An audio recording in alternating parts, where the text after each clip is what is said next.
कभी सोचा है कि मीडिया में इस्तेमाल होने वाले कुछ खास शब्द किसी भी घटना की पूरी तस्वीर कैसे बदल सकते हैं?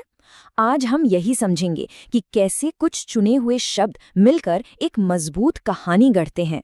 ये असल में भाषा की ताकत का विश्लेषण है कि वो हमारे नजरिए को कैसे बनाती है। तो ये है वो वाक्यांश। पहली नज़र में तो बड़े सीधे साधे लगते हैं, है ना? लेकिन जब ये एक साथ आते हैं तो इनका असर कुछ और ही होता है। एक बहुत ही साफ और जबरदस्त मैसेज बनता है। चलिए एक एक करके इसे डीकोड करते हैं कि ये होता कैसे है। तो किसी भी कहानी को बनाने का जो पहला स्टेप होता है वो है खुद उस घटना को लोगों के सामने रखना। और इसके लिए ऐसी भाषा चुनी जाती है जिससे लगे कि कुछ बहुत ज़रूरी और लगातार हो रहा है। और इसकी शुरुआत होती है इस धमाकेदार लाइन से, बिग ब्रेकिंग न्यूज़। ये सुनते ही दिमाग को एक सिग्नल मिलता है कि भाई जो भी आने वाला है वो कोई आम बात नहीं है, उस पर फौरन ध्यान देना जरूरी है। और इसमें भी ये जो शब्द है ना, ब्रेकिंग, इसका कमाल देखिए। ये एक ऐसी फील देता है कि खबर अभी अभी इसी लम्हे में घट रही है। ये लोगों का ध्यान खींचने का एक बहुत ही पावरफुल तरीका है। अच्छा, खबर तो आ गई, अब आगे क्या? अब आता है ये फ्रेज, मोदी विन्स अगेन। ये सिर्फ नतीजा नहीं बताता, बल्कि एक पैटर्न की तरफ इशारा करके कहानी को एक नया एंगल देता है। अब जरा इस फर्क को समझिए। अगर कहा जाए मोदी जीते, तो ये बस एक फैक्ट है, एक सीधी सी बात। लेकिन जैसे ही इसमें अगेन यानी फिर से जुड़ जाता है ना, तो कहानी पूरी तरह बदल जाती है। ये सिर्फ एक जीत नहीं रहती, ये एक पैटर्न बन जाता है, लगातार मिलने वाली कामयाबी की कहानी। देखा, एक छोटा सा शब्द कितना बड़ा कमाल कर सकता है। तो ठीक है, घटना बता दी, पैटर्न भी दिखा दिया। अब कहानी को और बड़ा कैसे बनाया जाता है, यहीं पर आता है दूसरा हिस्सा, यानी जीत के स्केल या उसके पैमाने को डिफाइन करना। इसको देखिए, हिस्टोरिक विक्ट्री यानी ऐतिहासिक जीत।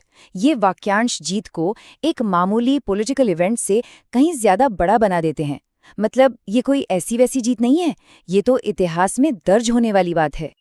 असल में हिस्टोरिक यानी ऐतिहासिक शब्द का इस्तेमाल करके घटना को रोजमर्रा की बहस से ही बाहर निकाल दिया जाता है, उसे सीधा इतिहास की किताबों में जगह दे दी जाती है, एक अलग ही लेवल पर पहुंचा दिया जाता है। और अब आते हैं आखिरी फ्रेज पर, मैसिव मैंडेट। ये सिर्फ जीत के साइज की बात नहीं करता, बल्कि उसे जनता की तरफ से मिले अधिकार से भी जोड़ देता है। लेकिन एक मिनट, ये मैंडेट या जनादेश आखिर होता क्या है? इस शब्द को समझे बिना हम इस पूरे कहानी का मतलब नहीं समझ सकते। तो चलिए पहले इसे समझते हैं। तो देखिए, जनादेश का सीधा सा मतलब होता है वो अथॉरिटी, वो अधिकार जो लोग अपने नेता को देते हैं। और जब इसके आगे मैसिव या प्रचंड जैसा शब्द लग जाए तो मतलब साफ है, ये कहा जा रहा है कि जीतने वाले की पॉलिसीज को लोगों का भारी जबरदस्त समर्थन मिला है। तो अब इन सारे टुकड़ों को जोड़कर देखते हैं। आइए समझने की कोशिश करें कि कैसे ये अलग अलग शब्द मिलकर एक अकेली, दमदार और मुकम्मल कहानी बनाते हैं। तो ये पूरी कहानी कुछ ऐसे बनती है। स्टेप 1, बिग ब्रेकिंग न्यूज से सबका ध्यान खींचा। स्टेप 2, फिर से जीते बोलकर एक सक्सेस का पैटर्न बनाया। स्टेप 3, ऐतिहासिक और प्रचंड जैसे शब्दों से जीत को बहुत बड़ा दिखाया। और फाइनली स्टेप 4, जनादेश शब्द का इस्तेमाल कर उसे जनता की इच्छा बताकर सही ठहराया। तो देखा आपने, सिर्फ 4 छोटे छोटे फ्रेज और बन गई एक पूरी पावरफुल कहानी। ये एक बेहतरीन उदाहरण है कि कैसे शब्दों को चुनकर एक तरफा जीत का एक बेहद मजबूत मैसेज तैयार किया जा सकता है। और इस सारी बातें हमें एक बहुत बड़े सवाल पर लाकर खड़ा कर देती हैं कि जो भाषा हम रोजाना देखते सुनते हैं, वो उस इतिहास को गढ़ने में कितना बड़ा रोल निभाती है, जिसे हम और आने वाली पीढ़ियां याद रखेंगे। इस पर सोचिएगा जरूर।